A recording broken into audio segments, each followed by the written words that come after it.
Now, illegal miner Ayanda Tom's sister, Zinzi, joins us for more on the situation in Stilfontein. Zinzi, thank you so much for your time and for joining us this evening, especially under such a difficult time for you and your family. Maybe just in the interest of our viewers, let's just recap with regards to the story of your brother, Ayanda. I mean, he's been a Zamazama for the past 2 years. He often goes underground for 2 to 3 months.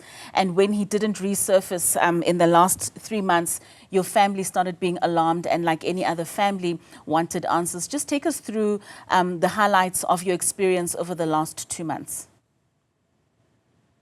Yes, good evening.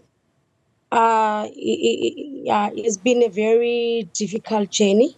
Even the new year, it was not the same because it was the first time not spending the festive time without him. So we were not coping at all. The first time this thing happened, as I said, that he goes and comes back. And when he didn't come back, that's when we were in a panic mode. And we were asking ourselves what's going on. That's when we heard about Operation Varumkodi. That's when we decided to go to the police and ask for assistance. But we are not coping at all. I can imagine that this is a very difficult time for your family, and I mean, you've made means of deposing an affidavit to the Pretoria High Court in seeking the government's intervention. Just talk to us in terms of what then prompted that intervention for you to take as a family. The reason we came to that, you should remember, from October, we went to the police and pleaded with them assist us. We have family members there as a community. Then we were going in and out in meetings. I think it was about 5 to 6 meetings. We were not having any or getting any help.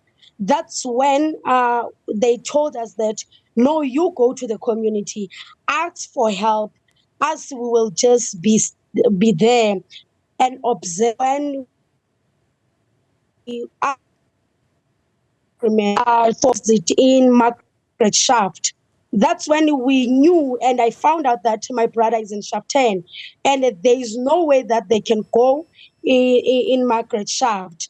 That's when we came this side, and we've been pleading that, please, the state, help us. They told us that they don't have money, they don't have funds. That's when, like, the police and the mine, they were doing back and forth, saying that who's responsible, who's not responsible. Then the letter on Thursday, to answer your question, when it came and say we have 109 dead bodies, and the footage came proving that, and having very sick people, other people were in pieces. That's when we saw the need and a desperate need to plead with the government, please intervene now. I didn't have a choice, because I in that moment I saw that each second that we are wasting, we are losing a soul. And the letters were pleading with us and the state that, please help us, we want to come out.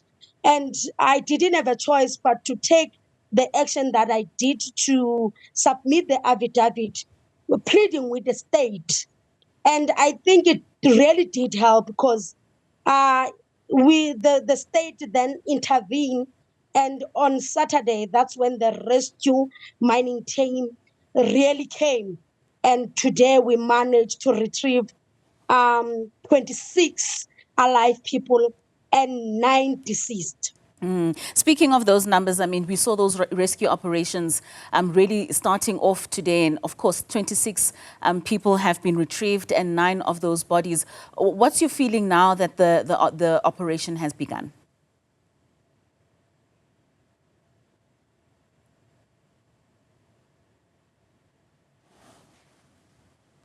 All right, it seems as though we have lost Zinzi Tom. Zinzi Tom there is the sister of Ayanda Tom. All right, Zinzi, you're still back with us. I was just asking with regards to your feeling now that the retrieval operations have gotten underway. I'm not okay. I was expecting my brother to come, but I'm hoping and praying to God that at least maybe tomorrow he will be found. But I'm not okay. Even my family asked me that, where is he? Because they pleaded that, can we make it a point that he comes out? But you can't control because I'm not there. But I trust my colleagues, my community leaders, Comrade Shasha and Comrade Mandla, that when they go underground, they are doing their level best to bring my brother alive. I'm praying to God, and I will need the prayers of all South Africans now, because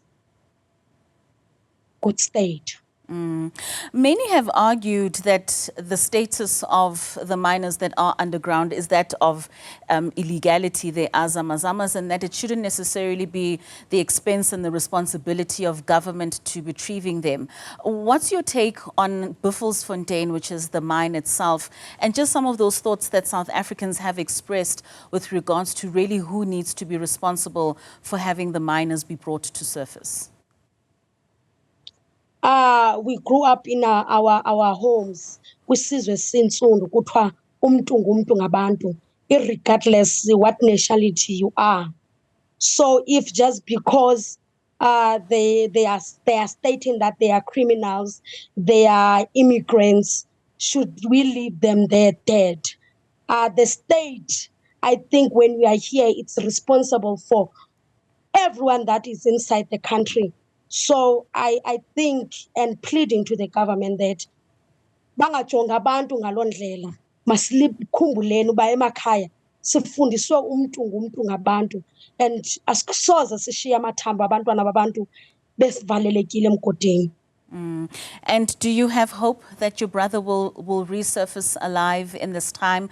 I mean, if 26 people have been able to retrieve today, we are certainly hoping that more over the next couple of days will come to surface. Esuntwini kuthiwa ithemba libulali, ithemba liyabulisa. So I'm hopeful and praying to God that he's still alive. I can't say that he's no more. I just can't use that word. God forbid that. I'm praying and hopefully that wherever he is, he's still alive. And izinyanya zakuthi zimkhusele. All right, Zinzi, thank you so much for your time, and we certainly do hope that your brother will be retrieved alive for your family to be able to find also the answers that you so need in such a difficult time. But thank you also for sharing your story with us and joining us this evening.